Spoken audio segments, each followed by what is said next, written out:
The evening of May 23, 2014, was one of the most bizarre days in American history.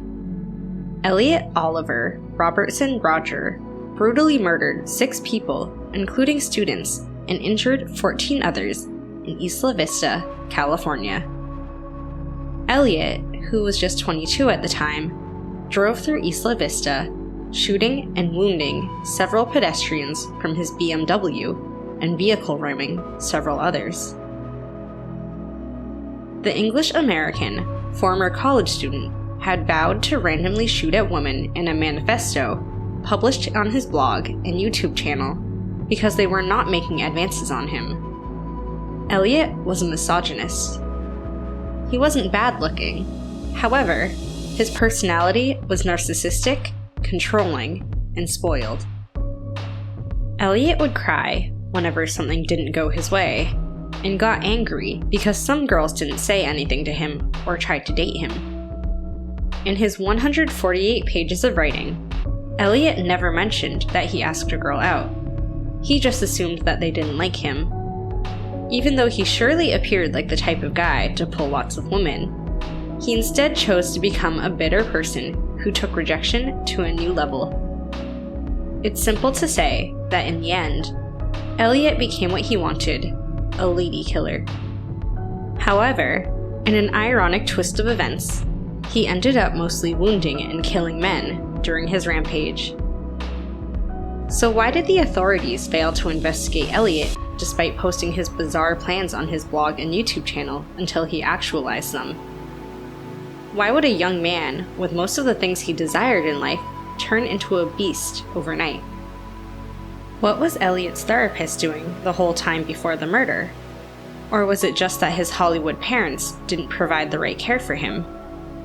What happened to Elliott after the grisly murder?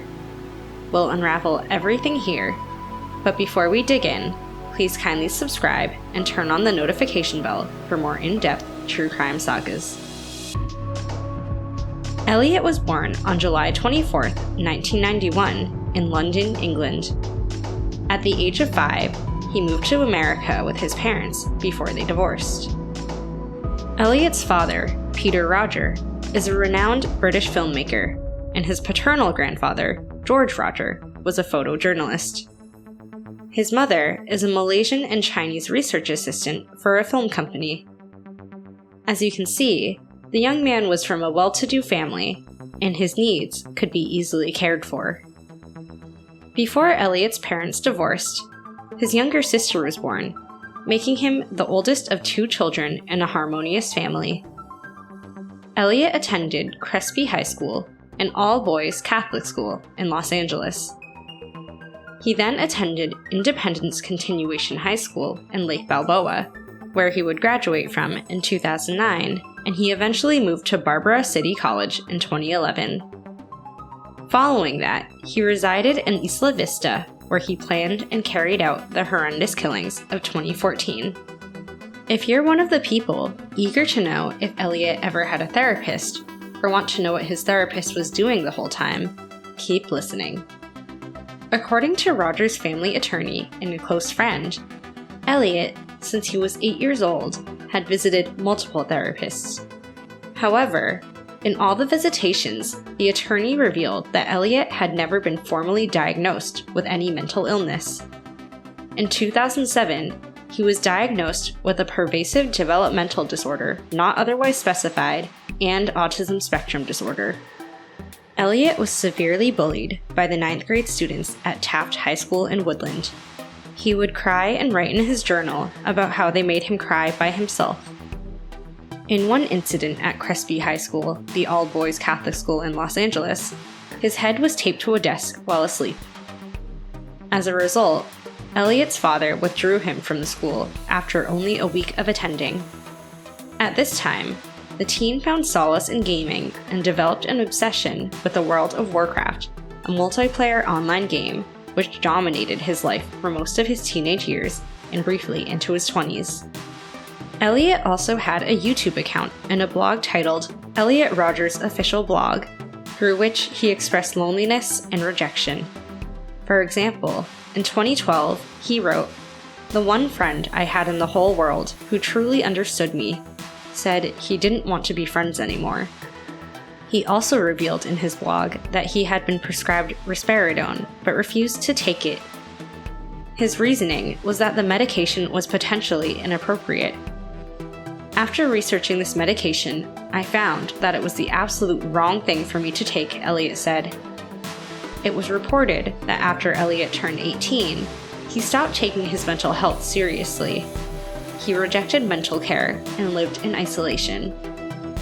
You would think Elliot could not make friends from his rambles of being increasingly isolated, but acquaintances said that he repeatedly rebuffed their attempts to be friendly. Elliot's best friend, Dale Launer, narrated how he devoted countless time to counseling Elliot on approaching women. However, Elliot would always turn a deaf ear. Launer added that he knew something wasn't right with Elliot from the onset. He said, "I could see then that there was something wrong with him. Looking back now, Elliot strikes me as someone who is broken from the moment of conception."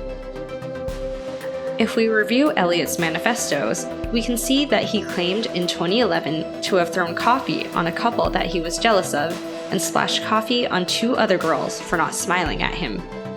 You could argue that he was insane. It could not distinguish right from wrong. In 2012, Elliot claimed to have used a super soaker filled with orange juice to spray a group of people playing kickball at Gersh Park. And that's not all.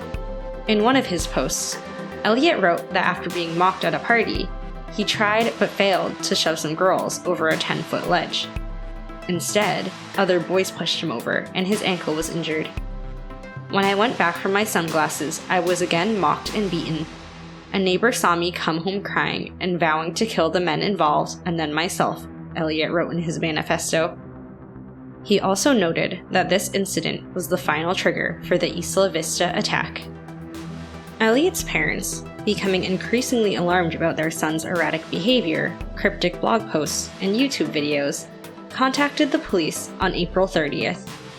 Unfortunately, the sheriff's deputies who visited Elliot's home determined that he did not meet the criteria for an involuntary mental health commitment.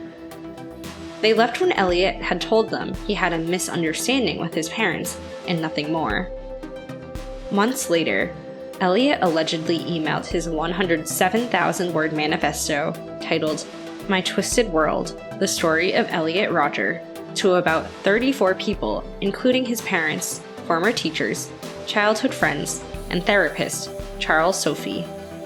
He revealed that he had planned a mass murder on Halloween of 2013, but reconsidered because such days usually have too many police officers present.